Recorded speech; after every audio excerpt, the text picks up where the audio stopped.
மத்தேயு 7:12. இந்த நாள்ல இயேசு சாமி சொன்ன கோல்டன் ரூல், ஆங்கிலத்துல கோல்டன் ரூல் அப்படின்னு இருக்கு. அது என்னன்னா மத்தேயு 7:12.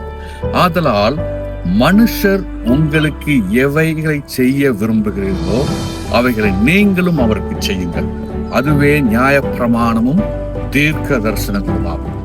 ஏசாமி இது கோல்டன் ரூல் அப்படின்னு சொல்றாரு. ஒவ்வொருத்தரும் பயன்படுத்த வேண்டிய, செய்ய வேண்டிய கோல்டன் ரூல் இதுதான். அதாவது உங்களுக்கு சமாதானம் வேணுமா, உங்களுக்கு அன்பு வேணுமா, நீங்க அடுத்தவங்களுக்கு அன்பு செய்யுங்க. உங்களுக்காக 4 பேர் செபிக்கணுமா, நீங்க அவங்களுக்கு ஜெபம் பண்ணுங்க. உங்களுக்கு வேலை இடத்துல உயர்வு வேணுமா, உங்களை முதலாளி பாராட்டணுமா, நீங்க அடுத்தவங்களை பாராட்டுங்க. இப்படி அடுத்தவங்களுக்கு செய்யறப்போ நமக்கு நடக்குமா? இதுவே கட்டளையும் நியாயப்பிரமாணம், தீர்க்க தரிசனமா. கடவுள் உங்களை ஆசீர்வதிப்பாராக. ஆமென்.